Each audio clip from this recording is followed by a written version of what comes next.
और ये बच्चे हमारे साथ आके डेली दुआ कर रहे हैं। जब कोई गवाही सुनते हो, उस गवाही की तहकीक करनी होती है तो मुझसे किया करें ना। वो किसी और चर्च के लोग हैं जिनकी मैं बात कर रहा था, और जैसे ही मीटिंग खत्म हुई पहले ही मिलते उसको पूछा तेरे कैंसर हो गया? चलो अगर हो भी गया है तो ये कोई तुक है तरीका बात करने का? क्या आपकी बेटियों में मेरी बेटियों में कोई फर्क है? अगर किसी बच्चे या बच्ची को कोई तकलीफ है भी तो लोग तो उसको बताते ही नहीं है इस तरह की तकलीफ। और आपका दिमाग कहाँ है? यकीन करें, मैं आप लोगों को जितना मैं समझाता हूं ना, पंजाबी से कहते हैं तोते की तरह, लेकिन आपको कख समझ नहीं आती। इतना माहौल डिस्टर्ब कर देते हैं जिसका हिसाब नहीं। वो बेचारी सलाम लेन आई है तो कह रही तेन कैंसर हो गया। वो मेरे पर की होती कह रही तेनू हो गया। पर वो दुआ वो बंदे को मेंटली वो दुआ च होंदे ना, वो फिर मुकाबले नहीं करते, वो फिर लोगों का मुकाबला नहीं करते, उनका मुंह नहीं तोड़ते। थोड़ा परहेज किया करें चीज़ों से। कोई भी गवाही, कोई चीज़ आपने उसकी डिटेल में जाना होता है तो मैं किस लिए हूँ? और मैं 24 घंटे आपके लिए मौजूद हूँ। और मुझसे आप इसलिए नहीं पूछते कि आपने तो वो बुराई फैलानी होती है ना, तो मेरे सामने क्या बुराई फैलाएं? खुदा के लिए परहेज करें इन चीज़ों से। आमीन। कलाम सुनाने से पहले मुझे ये जो तमहीद बांधनी पड़ती है ना, इससे वो मेरी अपनी ब्लेसिंग लूज होती है, लेकिन आप लोग समझते ही नहीं। चले खुदावंद आपको अकल दानिश बख्शे। और बपतिस्मा लेके कितने लोग हैं जिनको हमने बपतिस्मा दिया, बपतिस्मा लेके दौड़ जाते हैं। हमारे अपने बच्चे चर्च नहीं आते। और मैं हमेशा आपको कहता हूं, आपके बच्चे आपके कंट्रोल में नहीं है तो ये कितने अफसोस की बात है। उसकी वजह पता क्या है? अयूब हर रोज अपने बच्चों के लिए कुर्बानी चढ़ाता था, इसलिए अयूब के बच्चे उसके कंट्रोल में थे। आपके बच्चे आपके कंट्रोल में नहीं। 1.5 फीट के बच्चे हैं और आप उनसे डरते हैं। पता क्यों? क्योंकि आपके अंदर खुदा का खौफ नहीं। नूह अपने बच्चों समेत कश्ती में आया। मुबारक है वो घराना जो अपने घराने समेत खुदा के पास आता है। नहीं, बच्चों को हम कहते रहते हैं पादरी साहब तुसी कहो बच्चे, मैं क्यों कहां जो ढाटे कहण च नहीं, ढाटे बच्चे जिन्हें जम्मिया जे पालन दे ने उन्होंने कहण च बच्चे नहीं, तो मेरा कौन मानेगा? मेरा कहा कि तुसी नहीं मानते, ढाटे बच्चे कितों मनणगे? वो बड़े मियाँ तो बड़े मियाँ, छोटे मियाँ कितों मनणगे? तुसी नहीं कभी मनी। मैं तो एक आवाज हूं। यूहन्ना कहता मैं तो बियाबान में पुकारने वाले की आवाज हूं कि खुदावंद के रास्ते सीधे करो। मैं तो एक आवाज हूं जो चिल्ला चिल्ला कर ये कह रही है तौबा कर लो, चिल्ला चिल्ला के कह रही है अपने घराने को बचा लो, अपने घराने समेत खुदा की हजूरी में आया करो। और मैं कहता रहूंगा, और मेरी आवाज रिकॉर्ड हो रही है यहाँ भी, सोशल मीडिया पर भी। और ये तो मीडिया छिड़िए आग लगे जल जाएंगे, खत्म हो जाएंगे, लेकिन आसमान पर जो आवाज रिकॉर्ड हो रही है वो कभी खत्म नहीं होगी। और मैं तो ट्रू बात करता हूं कि अपने घराने समेत बचो। पीरी चर्च नहीं आ रही, मेरा शौहर चर्च नहीं आ रहा, मेरा बच्चा चर्च नहीं आ रहा, मेरी बेटी चर्च नहीं आ रही। क्यों नहीं आ रही? पेपर हो रहे हैं, पेपरों की तैयारी। यही 2 घंटे, ये बड़ी बड़ी बदनसीबी आपकी कि जो 24 घंटे में 2 घंटे दुआ के होते हैं ना, वो आपने अपने बच्चों का माइंड सेट किया है पुत्र ए 2 घंटे तू स्टडी करनी है, बाकी 22 घंटे तेरे कोल ने जो मर्जी का है, ए 2 घंटे तू पढ़ना है। क्योंकि अगर तू खुदा की हजूरी से गया तो तेरा दिमाग खराब हो जाएगा। तू मेरी हजूरी से रहा कर, तेरा दिमाग मेरे वर्गा ही होए। और इनको आने दो खुदा के पास, इनको खुदा के करीब आने तो 2 घंटे में कोई फर्क नहीं होता। इसीलिए कि आप खुद नहीं सही हो रहे, आपके बच्चे भी ठीक नहीं हो रहे। अपने घराने समेत तू ईमान ला। कितने लोगों ने बपतिस्मा लिया? जिन्होंने ले लिया वो हाथ दिखाएं। तू ईमान ला तो तू और तेरा घराना निजात पाएगा। कहां गया हवाला? कहां गया ये कलाम? क्यों आपके घराने निजात नहीं पा रहे? क्यों आपके बच्चे फरमाबरदार नहीं? वजह क्या है? क्यों आप नाफरमान है? क्यों आपके औलाद नाफरमान होती है? क्यों आपके बच्चे आपके कहने पर चर्च नहीं आ रहे? वजह क्या है? तू ईमान ला तो तू और तेरा घराना निजात। ईमान ठीक नहीं। देखा, ईमान बगैर ईमान के मुर्दा है। ईमान तो है, कह रहा तू ईमान रखता है, खुदा एक है, कह रहा अच्छा करता है। शयातीन भी ईमान रखते हैं, शयातीन भी ईमान रखते हैं। तो फिर तुझ में और शैतान में फर्क क्या है? शैतान भी अमल नहीं करता और तू भी अमल नहीं करता। ईमान तो दोनों का है। मक्खियां देखी आपने? मक्खियां दो किस्म की होती हैं। एक मक्खी को अगर आप ला के फूलों पर, साफ जगह पर भी रखोगे ना, तो उड़ जाएगी, जाके गंदगी पे बैठेगी और गंदगी से जरासीम उठाएगी और फिर दोबारा आपके पास आएगी और आपके घरों में, आपके बदन पर वो जरासीम छोड़ देगी और उससे बीमारियां लग जाएंगी। और सेम मक्खी है जिसको आप अगर आप कचरे के ढेर में भी डालोगे ना, वो वहां से भी उड़ जाएगी और जाके फूलों पर बैठेगी। और जब फूलों से वो निकलेगी रस लेकर, तो वो शहद मुहैया करेगी, वो बुराई मुहैया नहीं करेगी, जरासीम मुहैया नहीं करेगी। सोबत का फर्क होता है। ऐसे गंद की सोबत से बचो, अच्छी सोबत में आओ, अच्छी रफाकत में आओ, ताकि आप शहद बना सको, आपके अंदर मिठास आए, हलीमी और फरोत नहीं आए, आप खुदा के कलाम को सीखो। आमीन। चलें, खुदावंद आपको बरकत दे। अच्छा, जिन लोगों ने बपतिस्मा लिया है, ये कलाम उनके लिए भी है जो आज लेने जा रहे हैं। पता, आज मैं बहुत सुबह का उठा हुआ हूँ। दुआ करने के बाद मैंने मैसेज रिकॉर्ड किया। मैसेज रिकॉर्ड करने के बाद मुझे नींद नहीं आई, अजीब सी शादमानी थी मेरे अंदर। और जब मैं बाहर देखा तो मैं ही नहीं, आसमान वाला भी आज कुछ शादमान ज्यादा लग रहा था मुझे। आमीन। आज बड़ा बार का माहौल बड़ा जबरदस्त लगा हुआ है। ऐसा है नहीं है? आसमान पर भी खुशी हो रही है आज। कितने लोग बपतिस्मा ले रहे हैं? ऊपर करें हाथ। आप लोग आसमान वालों की भी खुशी का सबब बनने हैं आज। लेकिन जब आप बपतिस्मा लेने के बाद गुनाह करेंगे, तो आप आसमान वाले के लिए भी दुख और गम का बाइस बनेंगे। अब मैं आपको ये बताना चाहता हूँ, जुम्मे को मैंने बताया था कि बपतिस्मे से पहले हमारी हालत कैसी होनी चाहिए, और ऐसी हालत बपतिस्मा लेने वालों की भी अभी तक नहीं है, क्योंकि बपतिस्मा लेने से पहले ऐसी हालत नहीं थी। लेकिन अभी मैं बताना चाहता हूँ कि बपतिस्मा लेने के बाद बपतिस्मा लेने वालों को करना क्या है। क्योंकि जब इंसान को चुनकर अलग किया जाता है, तो अलग करके उसे कोई ना कोई जिम्मेदारी दी जाती। ऐसे थोड़ी अलग करते हैं, अलग करके कोई ना कोई जिम्मेदारी दी जाती। आमीन। तो जब हम उस जिम्मेदारी को निभाते हैं, फिर हमें उसका अजर मिलता है। आमीन। मत्ती की इंजील 28वां बाब उसकी 20 सवाल क्या है? जिसको हम स्टडी करने लगे हैं, बपतिस्मा के बाद जिंदगी के बपतिस्मा लेने के बाद हमें क्या करना चाहिए। बपतिस्मा लेने के बाद आपको क्या क्या करना है, ये नोट रखें। मत्ती की इंजील 28वां बाब उसकी 20वीं आयत में लिखा है, और पढ़े, और उनको ये तालीम दो कि उन सब बातों पर अमल करें जो बपतिस्मा ले लें, उनको ये तालीम दो। ऊपर वाली आयत में हम जाएंगे तो वहां लिखा है कि यीशु ने 18 में यीशु ने 5 करोड़ से बातें की और कहा कि आसमान और जमीन का कुल इख्तियार मुझे दिया गया है, बस तुम जाकर सब कौमों को शागिर्द बनाओ। बपतिस्मा लेने से पहले शागिर्द बनना है। शागिर्द बनाओ और उन्हें बाप, बेटे और रूह कुद्स के नाम से बपतिस्मा दो। जब बपतिस्मा ले लिया, फिर लिखा है और उनको ये तालीम दो कि उन सब बातों पर अमल करें जिनका मैंने तुमको हुक्म दिया, और देखो मैं दुनिया के आखिर तक हमेशा तुम्हारे साथ हूं। बपतिस्मा लेने के बाद आपने क्या करना है?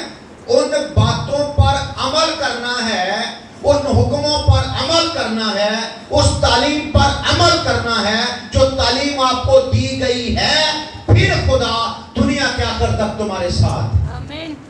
और अगर हम उस कलाम पर अमल नहीं करेंगे तो खुदा हमारे साथ नहीं, और अगर खुदा हमारे साथ नहीं है तो फिर खवारियां ही खवारियां हैं। बपतिस्मा लेने वाले भी और जिन्होंने बपतिस्मा लिया हुआ उनके लिए भी ये मैसेज है कि बपतिस्मा लेने के बाद आपको खुदावंद की सब बातों पर अमल करना है। मत्ती की इंजील के 7वें बाब में लिखा है कि उस वक्त बतेरे मुझसे कहेंगे आए खुदावंद, आए खुदावंद, लेकिन मैं साफ कह दूंगा कि मेरी कभी तुमसे वाकफियत नहीं, क्योंकि जो मेरे आसमानी बाप की मर्जी के मुताबिक नहीं चलता वो आसमान की बादशाह में दाखिल नहीं हो सकता। इमाल 6वें बाब की 40 आयत में लिखा है जब तुम मेरे कहने पर अमल ही नहीं करते तो क्यों मुझे आए खुदावंद कह के पुकारते हो। मरकस के इंजील 16वें बाब की 16वीं 17वीं और 18वीं आयत। मरकस की इंजील उसका 16वां बाब। और ईमान लाने वालों के दरमियान ये कौन से होंगे। अच्छा, जब हम 16वीं आयत से पढ़ेंगे, 16वीं आयत से पढ़ेंगे, जो ईमान लाए, बपतिस्मा लेने से पहले ईमान लाना हमने जुमे को सीखा, और फिर जो ईमान लाए वो बपतिस्मा ले, और जो बपतिस्मा लेगा वो निजात पाएगा, और ईमान लाने वाले जो नहीं लेगा बपतिस्मा वो मुजरिम ठहराया जाएगा। और ईमान लाने वालों के दरमियान, जो ईमान ला के बपतिस्मा लेंगे उनके दरमियान क्या होगा? मौजज़े होंगे। जो ईमान लाकर बपतिस्मा लेंगे वो मौजज़े करेंगे। हेलो, बपतिस्मा लेने के बाद आपने क्या करना है? पहला काम रूहुल कुद्स पाना, रूहुल कुद्स इनाम है। दूसरा काम उसके सारे बातों पर, उसके सारे हुक्मों पर अमल करना है। और तीसरा काम मौजज़ात करने। किसने? गोरों ने, अंग्रेजों ने। पाकिस्तान बनाए भी गोरे, चलाए भी गोरे, तो आप क्या चीज है? आप तौबा करो, आपको चर्च बनाने के पैसे भी गोरा दे, आपके घर के राशन के पैसे भी गोरा दे, आपके लिए दुआएं भी गोरा करे, आपके घर में अगर आपकी कलीसिया में के मौत से भी गोरा करे, तो आप क्या करोगे? मौजज़े करने का गोरे को हुक्म नहीं दिया, मौजज़े करने का ईमान लाने वालों को हुक्म दिया गया है। और हम तो खुद बीमारियों से भरे पड़े, हमारे घरों से तो बीमारियां जा ही नहीं रही। कलाम में लिखा है ईमान लाने वालों के दरमियान मौजज़े होंगे।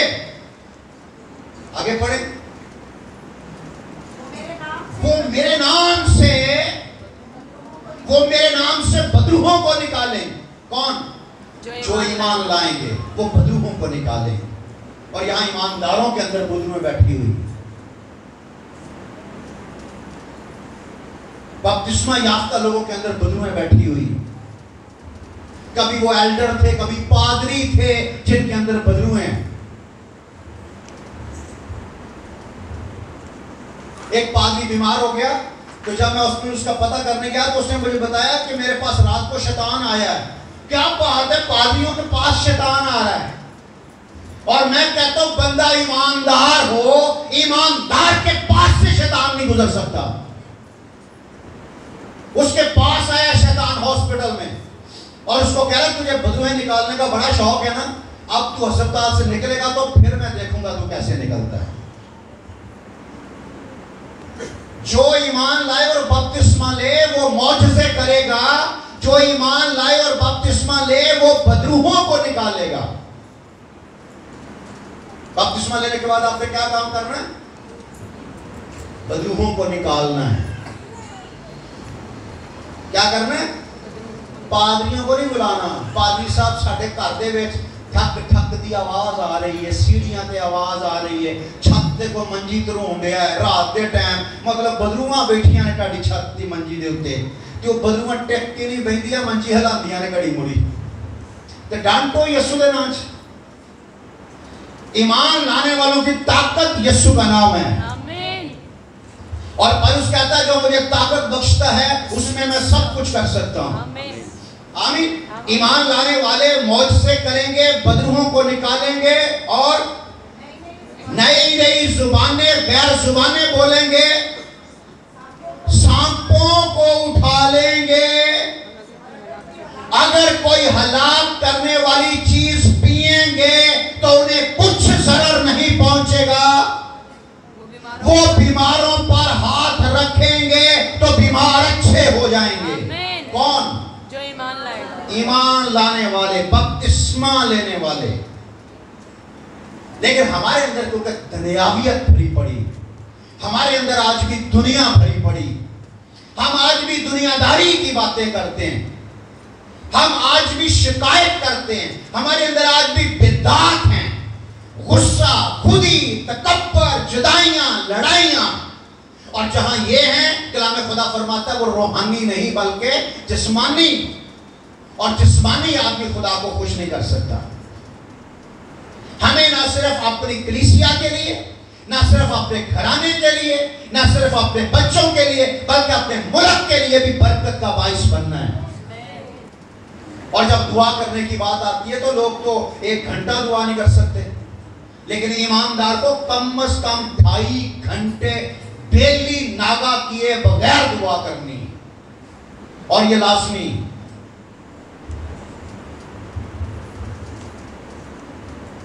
आमीन। ये सब करने के लिए रूहुल कुद्स की जरूरत है। और रूहुल कुद्स क्या चीज है? बपतिस्मा पाने वालों का इनाम। रूहुल क्या चीज है? इमाल की किताब में लिखा है, इमाल दूसरे बाब की 38वीं आयत है कि उन्होंने, उनके दिलों पर चोट लगी, उन्होंने पतरस और बाकी रसूलों से कहा, क्या है भाइयों हम क्या करें? पतरस ने कहा तौबा करो। क्या करो? तौबा करो। ये बपतिस्मे से पहले की बात है। तौबा करो और अपने गुनाहों की माफी के लिए यीशु मसीह के नाम पर बपतिस्मा लो, और बपतिस्मा लेने के बाद तुम रूहुल कुद्स इनाम में पाओगे। रूहुल कुद्स बपतिस्मा लेने वालों का इनाम है। तो यहाँ ऐसे लोग हैं जिनको 20-20 साल हो गए हैं, 25-25 साल हो गए हैं, 30-30 साल हो गए बपतिस्मा लिए हुए, पर अभी तक रूहुल कुद्स नहीं पाया।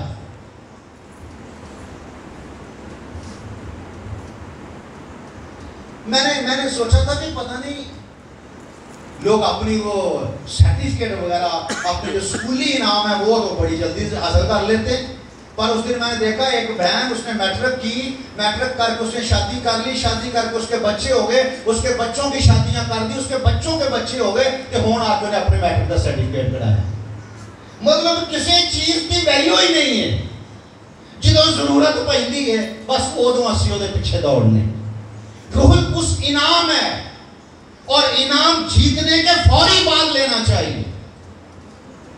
जो बपतिस्मा ले रूहुल कुद्स इनाम में पाएगा। ये वादा तुमसे, तुम्हारी औलाद से और उन दूर के लोगों से भी है जिनको खुदावंद तुम्हारा खुदा अपने पास बुलाएगा। ये इनाम तुम्हारे लिए, तुम्हारी औलाद के लिए और उन दूर के लोगों के लिए भी है जिनको खुदावंद अपने पास बुलाएगा। क्योंकि खुदा ने फरमाया कि मैं आखिर जमाना में अपने रूह में से हर फर्दे बशर पर, हर किसी पर नहीं, हर फर्दे बशर पर डालूंगा, और तुम्हारे बेटे और तुम्हारी बेटियां नबूवत करेंगी। जवान रोया और बूढ़े ख्वाब देखेंगे। और हमारी जो ख्वाबें भी नबागी होती हैं। किन्ने लोग दुआ में पैसा मेरी दुआ करो, मेरी बुरियां बुरियां ख्वाबां होंदियां यार। जेड़े ईमानदार ख्वाबां भी बुरियां ही होंदियां ने, वो आप कितना को बुरा होएगा। वो खुदा दे लोगों ख्वाबां ने चंगियां वेख लिया करो, पर ख्वाबां भी जो दिल में भरा है। वाइस कहता सारा दिन की थकावट की वजह से ख्वाबें आती हैं। सारा दिन जो काम किए होते हैं वही ख्वाबों में आते हैं। और अगर सारा दिन खुदा उनकी हजूरी में रहा जाए तो ख्वाबें भी खुदा की हजूरी की जाएंगी। जवान रोया और बूढ़े ख्वाब देखेंगे, और बेटे और बेटियां नबूवत करेंगी। लेकिन ना बेटे और बेटियां नबूवत कर रहे हैं, ना जवान रोया देख रहे हैं, और ना बूढ़े ख्वाब देख रहे हैं, क्योंकि रूहुल कुद्स से खाली है। आमीन। और यहाँ तो कलाम मुकद्दस में ऐसे लोग भी मौजूद हैं जिन्होंने बपतिस्मा लेने से पहले ही रूहुल कुद्स पा लिया। जब पतरस को कुरनेलियस ने बुलाया था तो कुरनेलियस अपने खानदान समेत पतरस का इंतजार कर रहा था, और वहां जब पतरस ने कलाम सुनाया तो लोग कलाम सुनते ही रूहुल कुद्स से भर गए और बेगाना जुबानें बोलने लगे। और पतरस ने कहा अब इनको बपतिस्मा लेने से कौन सी चीज रोक सकती है जिन्होंने हमारी तरह पाक रूह पा लिया है। ये पाक रूह वही है जो यीशु मसीह को दिया गया, ये पाक रूह वही है जो रसूलों को दिया गया, ये पाक रूह वही है जो आज आपको दिया जाता है। ये आपका इनाम है और ये बयाना है, ये एडवांस है, टोकन है उस मेराज का जो आपको आसमान पर मिलने वाली है। और अगर मेराज का बयाना रूहुल कुद्स है तो सोचो मेराज का क्या लेवल होगा। अगर मेराज का टोकन रूहुल कुद्स है तो असल मेराज क्या होगी।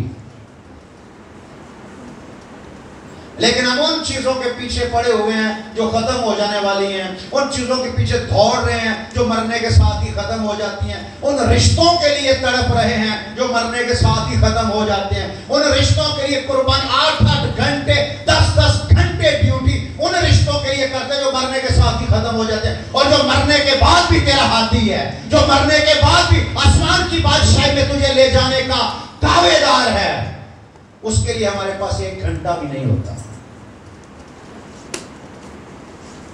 एक और हवाला पढ़ें, इमाल 2 बाब उसके 41वीं आयत।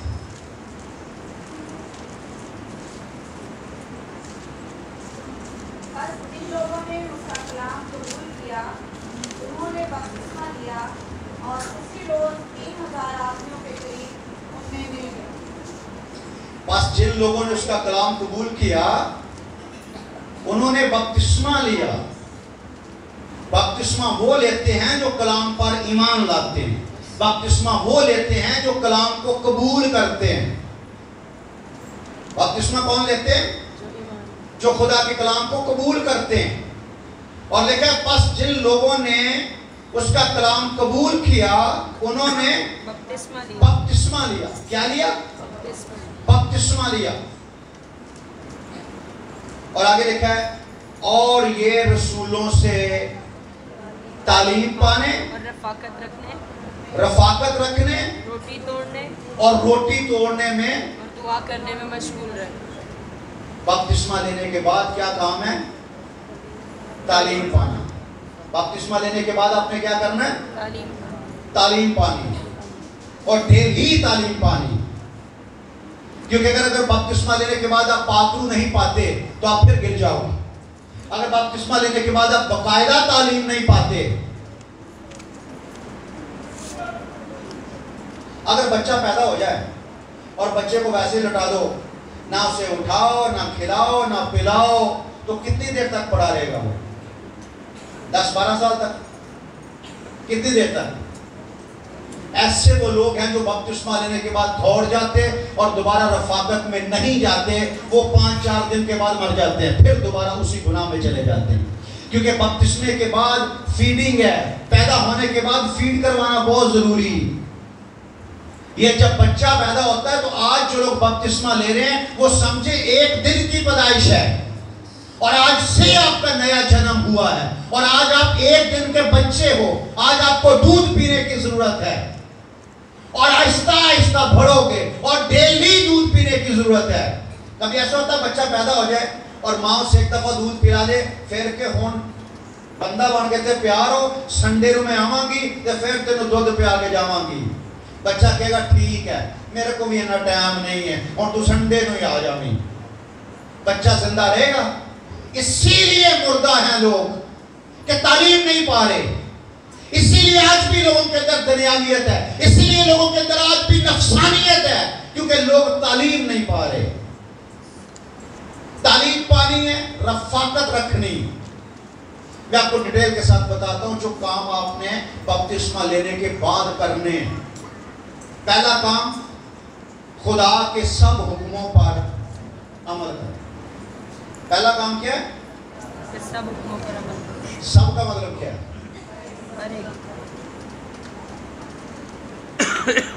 हर हुक्म पर अमल करना। दूसरा, मौजूज़े करने हैं। क्या करने? मौजज़े करने। तीसरा, रूहुल कुद्स फौरन पाना है, ये इनाम है। रूहुल कुद्स इनाम है, इसे फौरन हासिल करना है आपने। और फिर चौथा काम, बदरूहों को निकालना है। कितने लोग बदरूहों को निकालना चाहते हैं? उठते करो ना, की होंगे डर होंगे। बदरूह कड्ढण दा हुक्म है तानू, और खाली हुक्म नहीं, मैं तुमको इख्तियार दिया है। खाली हुक्म नहीं, इख्तियार के साथ बदरूहों को निकालना है। और बदरूहों को निकालने का एक ही तरीका है कि बदरूहों जैसे काम छोड़ देने। जेड़े काम बदरूआ कर दी वो ही असी करिए, ते बाद से बदरूआ ने कहो कि निकल जा। पता पादरी है हमारे इलाके में, बहुत बड़ा पादरी, उसका नाम नहीं बताऊंगा। वो मलीर गए पूरी टीम किसी के घर दुआ करने के लिए, तो वहां कोई जेनसी, उसने कहा हाजिर हो यीशु के नाम से। उसने कहा हाँ जी आ गया। उसको कहने लगे निकल जा यीशु के नाम से। उन्होंने कहा बाइबल खोल। शैतान ने, बदरू ने क्या, बाइबल खोलो। पादरी साहब ने स्टूडेंट बन के उस्ताद के सामने कलाम खोलिया, तो उस्ताद जी ने क्या जी, मत्ती दी इंजील दा 7वां बाब पढ़ो। उन्होंने पढ़िया, आयत दसी, ए आयत पढ़ो। जो पादरी साहब ने पूरी आयत पढ़ ली, तो फिर उस बदरू ने उन्होंने क्या कि इस कलाम पे अमल कर दे हो। अगर ते अमल करते हो तो मेरे नाल मुकाबला करो, अगर नहीं अमल करते तो ताड़े च ते मेरे च कोई फर्क नहीं, इथों दौड़ जाओ वरना नंगा करके भजावांगे तुहानू। और बाइबल में लिखा है कि बदरूहों ने लोगों को मार मार के नंगा करके भगा दिया। क्यों? क्योंकि वो यीशु को सुना था, यीशु के बारे में। कहते हम उस यीशु के नाम से हुक्म देते जिसकी पलूस मनादी करता है। तो बदरू ने कहा यीशु को भी हम जानती हैं और पलूस से भी हम वाकिफ हैं, तुम कौन हो? उन्होंने मारा और नंगा करके भगा दिया। बदरूहों को निकालने के लिए जरूरी है कि बदरूहों वाले काम छोड़ो। वो काम जिनको बाइबल गुनाह कहती, वो काम जो बाइबल के मुताबिक गलत है, उन कामों को छोड़ो, फिर बदरूहों को निकालोगे। बदरूहें निकालने के लिए यीशु मसीह ने एक बड़ी खूबसूरत बात की कि ये किस्म दुआ के सिवा किसी ये बदरूहें दुआ के सिवा किसी तरह नहीं जाती।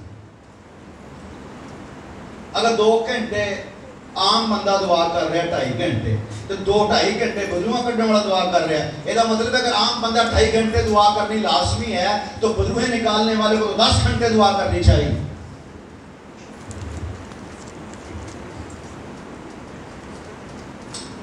ओके, 5वां काम हमने क्या करना है बपतिस्मा पाने के बाद। अच्छा, इसमें लोग कहते हैं जी काम करना में इबादत है, ऐसे कौन नहीं लिखा? काम करना इबादत है, ये नहीं लिखा है। जो मैं काम बता रहा हूं ये आपने बपतिस्मा लेने के बाद करने हैं। इनका काम के साथ, मजदूरी के साथ वास्ता नहीं है। क्या करना है? 5वां काम कौन सा? बीमारों पर हाथ रखना है और बीमार शिफा पा जाएंगे। आपने बीमारों को ठीक करना है। बीमारों पर हाथ वो रखेंगे जो ईमान लाएं।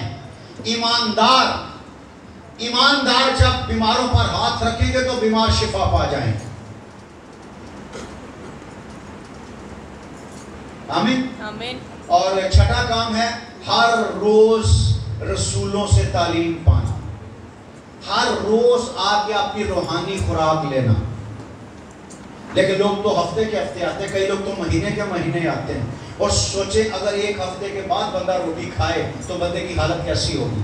इसी वजह से हम रूहानी तौर पर बिल्कुल मरे हुए हैं, क्योंकि हम हफ्ते के हफ्ते रोटी खाते हैं। और सही सेहतमंद होने के लिए कम से कम 3 बार, और उससे बढ़कर अगर एक्सरसाइज ज़्यादा तो 4 बार भी आप रोटी खा सकते हैं सही सेहतमंद होने के लिए।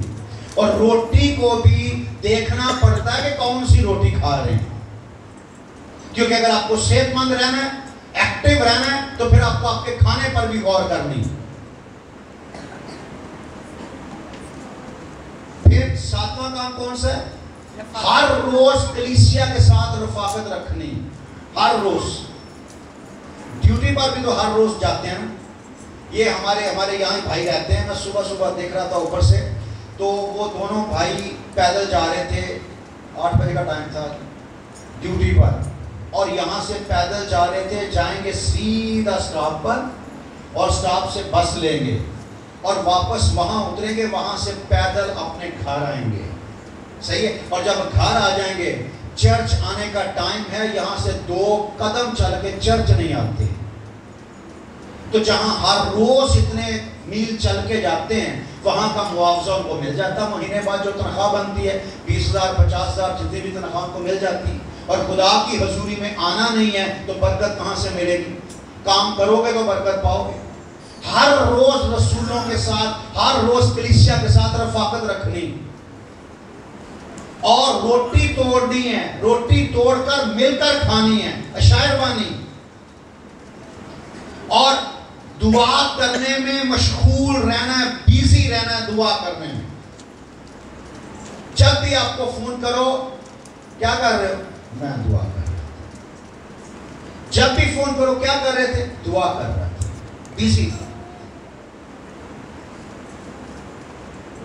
और 10वां काम कौन सा? हर रोज एक दिल होकर हैकल में जमा होना है। ये नहीं साडा घर भी हैकल ही, साडा दिल ही हैकल है। और ये पादरी साहब दिल ही गिरजा है,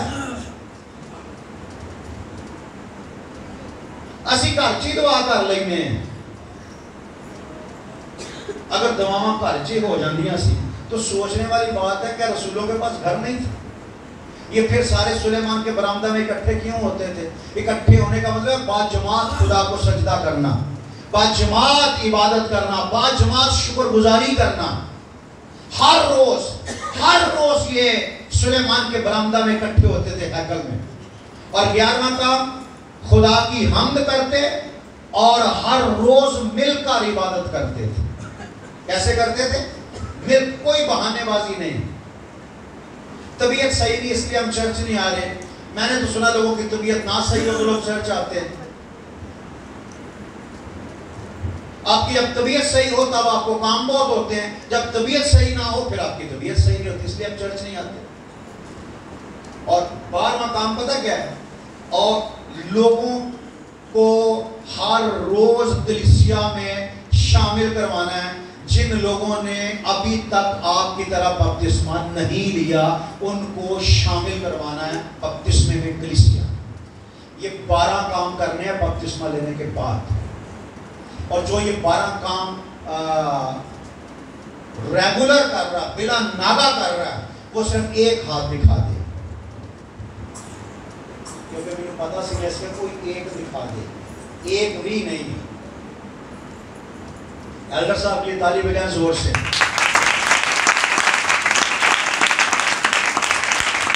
एल्डर किसे कहते हैं?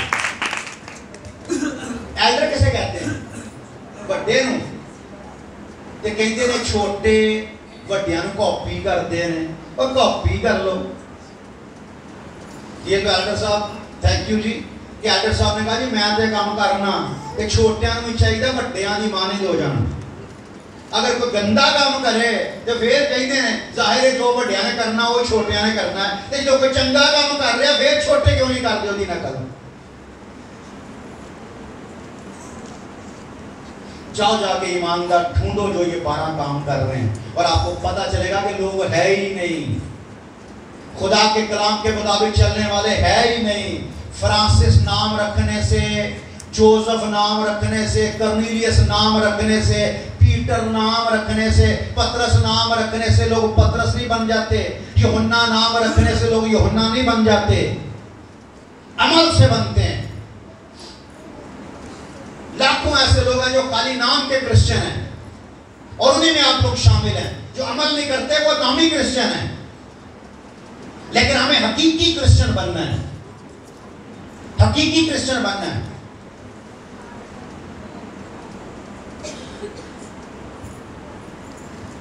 आमीन। और उनको ये तालीम दो, क्या तालीम दो? कि उन सब बातों पर अमल करें जिनका मैंने उनको हुक्म दिया है, तो देखो मैं दुनिया के आखिर तक हमेशा तुम्हारे साथ। अगर बपतिस्मा लेकर आप फिर गुनाह करोगे, मैंने शुरू में बताया कि मैं तो एक आवाज हूं जो बस बोलता रहता हूं, अगर आप बपतिस्मा लेने के बाद फिर गुनाह करोगे तो दूसरा पत्रस दूसरा बाब उसकी 22 में आए, जो बपतिस्मा लेने के बाद फिर गुनाह करते हैं, दूसरा पत्रस दूसरे बाब की 22 में आए, क्या लिखा है? जो बपतिस्मा लेने के बाद गुनाह करते हैं उन पर ये सच्ची मिसल सादक आती है। क्या? जो बपतिस्मा लेने के बाद गुनाह करते हैं। और मैं नहीं पूछूंगा कि बपतिस्मा लेके किन्ने किन्ने गुनाह कीता है, क्योंकि बड़े बैठे हैं, पर वो समझ जाओ कि उन पर कह रहा है ये मिसल सच्ची सादक आती है कि कुत्ता अपनी कैद की तरफ और नहलाई हुई सूरनी दलदल की तरफ लौटती है, फिर गुनाह की तरफ जाती है। एक और हवाला इब्रानियों 6 बाब, जल्दी जल्दी पढ़े, हमारे पास टाइम कम है, हमने जाना आज लोगों ने बपतिस्मे लेने हैं, बहुत अच्छी बात है।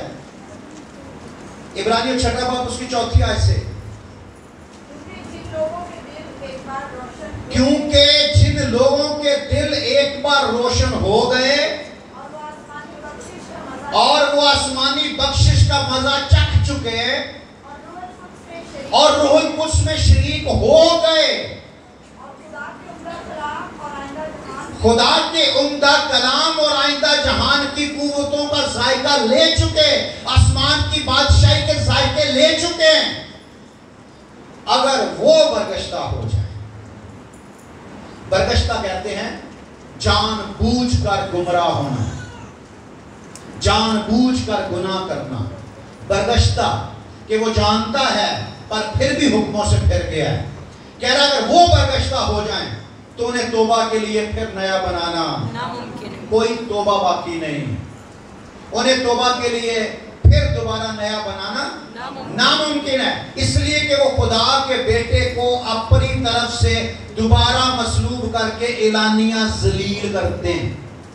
आपको पता जब यहूदा अस्करियोती का जिक्र आता है, पता नहीं एक जगह पर पादरी बता रहा कि मैं मैसेज दे रहा था तो मैंने यहूदा अस्करियोती के बारे में बात की तो कि उसने यीशु मसीह को पकड़वा दिया, धोखा दिया उसने यीशु मसीह को, तो कहने लगा वो बाबा पीछे बैठा हुआ तो खड़ा होकर गालियां निकालना शुरू हो गया यहूदा अस्करियोती को, इतना जुनूनी हो गया कि उसने यीशु को मरवा दिया, वो तो ऐसे है वैसे है। तो आज कलाम कहते हैं जो तौबा करने के बाद फिर बपतिस्मा लेता है वो यहूदा अस्करियोती से भी ज्यादा खतरनाक है, क्योंकि वो खुदा के बेटे को एलानिया जलील करता है और दोबारा सूली चढ़ाता है, क्योंकि जो जमीन उस बारिश का पानी पी लेती है जो उस पर बार बार होती है और उनके लिए कारामद सब्जियां पैदा करती है जिनकी तरफ से उसकी काश्त भी होती है, वो खुदा की तरफ से बरकत पाएगी। जो जमीन फल पैदा करती है आसमानी बख्शिश का, रूहुल कुद्स की बख्शिश का, रूहुल कुद्स का पानी उन पर पड़ता है और वो काश्तकारी का काम करते हैं, फल लाते हैं, वो बरकत पाएंगे और बाय से बरकत होंगे। और अगर झाड़ियां और ऊंट कटारे उगाती है तो नामकबूल है और करीब है कि लानती हो और उसका अंजाम जलाया जाना। तौबा कर लेना ठीक है, बपतिस्मा लेना ठीक है, पर बपतिस्मा लेने के बाद जिंदगी बड़ी हसास हो जाती, बड़ा फूंक फूंक कर चलना पड़ता है। बपतिस्मा लेने से पहले तो पटे खुले होते हैं, बंदा जो मर्जी करता रहे, पर जब तौबा कर ली, बपतिस्मा ले लिया, फिर हम बाउंड हो जाते हैं, फिर हम सिर्फ मखसूस काम कर सकते हैं, फिर हम सब कुछ नहीं कर सकते, क्योंकि फिर हम मखसूस कर दिए गए हैं, फिर हम गुनाह नहीं कर सकते। क्या अगर बपतिस्मा लेने के बाद कोई गुनाह करेगा तो वो खुदा के बेटे को एलानिया जलील करके दोबारा मसलूब करेगा। इब्रानियों 10वें बाब की 26वीं आयत एक बार फिर पढ़ लें।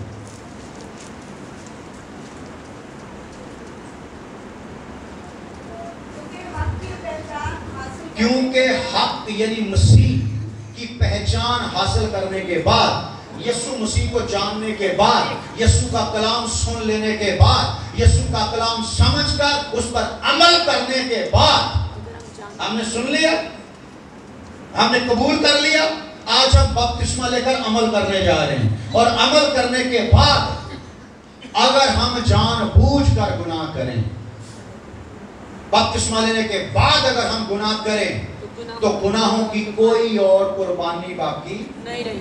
नहीं। तो क्या रहा? हाँ।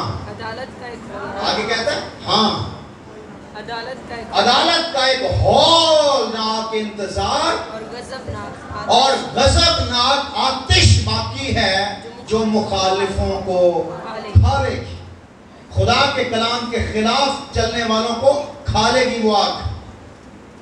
जब मूसा की शरीयत का नाम मानने वाला, जो थोड़े वक्तों के लिए दी गई थी, जो 1500 साल के लिए दी गई थी, कह रहे जो मूसा की शरीयत का नाम मानने वाला 2 या 3 शख्सों की गवाही से बगैर रहम किए मारा जाता है, तो ख्याल करो कि वो शख्स किस कदर ज्यादा सजा के लायक ठहरेगा जिसने खुदा के बेटे को पामाल किया और अहद के खून को जिससे वो पाक हुआ था नापाक जाना और फजल के रूह को बेइज्जत किया, क्योंकि उसे हम जानते हैं जिसने फरमाया कि इंतकाम लेना मेरा काम है, बदला मैं ही दूंगा। और फिर ये कि खुदामंद अपनी उम्मत की अदालत करेगा। जिंदा खुदा के हाथों में पड़ना हौलनाक बात है। बपतिस्मा लेने के बाद आपको कितने काम करने? 12। कितने काम करने? 12। बपतिस्मा लेने वाले बोलेंगे सारे कितने काम करने? 12। कौन कौन से? पहला, खुदा के सब हुक्मों को मानना। ये जिन्हें लिया बपतिस्मा बोलन दे तान भुल भी गया है, याद करो। हुण फिर याद करावांगा, फिर उत्थे जाके बपतिस्मे को याद करावांगा, फिर टैंक च खिलार के तुहानूं याद करावांगा। और पता तुहाडे वास्ते कफन भी तैयार किया है फरजाना जाहिद ने, वो भी तुहानूं उत्थे जाके पवाना है। और जब वो लेकर आई थी वो वाइट कोट आपके लिए, तो मुझे सेम वही बात याद आई कि लोगों को कफन में लपेट के पानी में दफन कर दिया जाता है, फिर जब पानी से बाहर निकलते हैं तो वो नए सिरे से जन्म लेते हैं, नए सिरे से पैदा होते हैं। आमीन। तो कफन तैयार हो गया। तो आज वो पता है कलाम से पहले गीत भी वही गाया जा रहा था, केड़ा? हाँ, तू मेरा से मेरी। अच्छा, लोग समझते नहीं है। थां है मिलिया होया, लोग कहते कबर दा थां मिलिया, कबर दी गल नहीं दौड़ करन दिया। वो ईमानदार तो कब्रों की बात ही नहीं करते। ईमानदारों को पता है कि ईमानदार मरते ही नहीं है, तो फिर कब्रों की बात थोड़ी करते हैं। जब कहते हैं थां है मिलिया गया, बड़े बड़े नौकरी कबर याद आ जाती। वो पता नहीं हुण मैनूं भुट्टो के नहीं खड़दे ने कि गोरा कब्रस्तान खड़दे ने, पर जिहड़ा खुदा वालों मुकर्रर है उत्थे ही पाना उन्होंने। वो 2 गज की कबर है, वो ही मेरी जगह है, वो ही मेरी महरास है। पता नहीं कितों दुनियावी लोगों की शायरी सुनते रहते हो तुसी। ये जहाँ दाऊद जिस बात कर रहा ना, जिस महरास की, वो आसमान की बादशाही की बात कर रहा है। आमीन। जिस हिस्से की बात कर रहा है वो यीशु का हम महरास होने की बात कर रहा है। आमीन। तो यीशु ने गीत भी जनाजे वाला गा दिया, तो कलाम भी जनाजे वाले सुनाता, वो तो कफन भी कुड़ी लै आई है, ते वो दफन भी होने जा रहे हैं। सिस्टम तो पूरा ही हो गया है, लेकिन खुदा करे जेड़े अज मरण वो दोबारा कदी जिंदा ना हो, नवा इंसान जिंदा हो। आज जेड़ा आदम दफन होने जा रहा, मरन जा रहा है, वो जिंदगी से कदी वापस जिंदा ना होए। नया आदम, नई खसलत, नई फितरत, नई सोच, नया जज्बा, नए नाम वाला जिंदा हो। आमीन। पहला काम क्या है? खुदा के सब हुक्मों पर अमल करना। दूसरा, मौजज़े करना। तीसरा, पाक रूह का इनाम हासिल करना फौरी तौर पर। चौथा, बदरूहों को निकालना। पांचवा, बीमारों पर हाथ रखना और बीमार चंगे हो, ये रखना है। आपने बीमारों को चंगा नहीं करना, चंगाइयां यीशु देता है। आपने सिर्फ पत्थर हटाना है।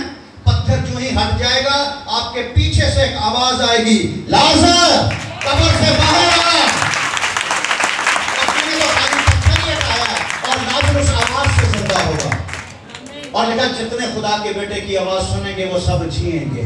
आपने सिर्फ बीमारों पर हाथ रखना है, चंगा मेरा यीशु करेगा, बल्कि उसके मार खाने से आप चंगे हो चुके हैं। आमीन। अच्छा, छठा काम तालीम पाना, हर रोज रसूलों से तालीम पानी, हर रोज। सातवां काम हर रोज रफाकत, हर रोज कलीसिया के साथ रफाकत रखनी। और आठवां काम रोटी तोड़ना, रोटी तोड़नी और मिलकर खानी है। वो जुमेरात वाला जो होली थर्सडे वाली मीटिंग है, कितने लोग को याद है? जो सारे अपने अपने घर से खाना बना के लाए थे, कैसा लगा था? अच्छा लगा था? बना के ले आया, बना के ले आया। ओके। और नामा काम दुआ में मशगूल, दुआ 1 घंटा दुआ नहीं करनी, 2 घंटे दुआ नहीं करनी, हर वक्त रूह में दुआ करते रहो। और पौलुस कहता है इसी गरज से जागते रहो कि सब मुकद्दसों के वास्ते बिला नागा दुआ किया करो। आमीन। और 10वां काम हर रोज हैकल में, हर रोज एक दिल होकर, एक ये नहीं हमें गलत फहमी हो जाए कि कोई कुड़ी आवे, आंटी जी सलाम दासन तेन कैंसर हो गया, मैं सुना तेरी किडनी फेल हो गई। ऐसी आंटियां कड्डो तो चर्च जिन्होंने इन्नी अज तक आंटियां हो गई तमीज ही नहीं आई कि बच्चे ने गल कैसे करनी। हर रोज एक दिल होकर हैकल में जमा होना है। और इब्तिदाई कलीसिया के बारे में लिखा उनके माल में बंटवारा नहीं था, वो सब मुश्तरक थे आपस में और एक दिल होकर इकट्ठे रोटी खाते थे और उनमें कोई मोहताज नहीं था, क्योंकि जो लाता था वो भूखों को भी दे देता था। आमीन। रात को मुझे कोई आवाज आई है कि हमारी कलीसिया में 10 खानदान ऐसे हैं जिनके घर में राशन नहीं है। और मैं उसी वक्त उठ गया और मैं रात से ये सोच रहा हूं कौन से खानदान है। 10 खानदान ऐसे हैं।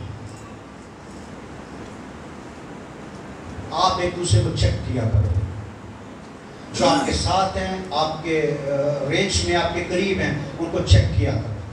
10 खानदान है जिनके पास राशन नहीं है और कोई बंदा आया वो कह रहा मैं आपकी कलीसिया के उन 10 लोगों को राशन देना चाहता हूं जिनके पास राशन नहीं है, घर में खाने को नहीं है, उन 10 लोगों को देना चाहता हूं।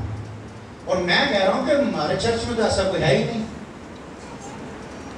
ऐसे कैसे हो सकता है? खुदा का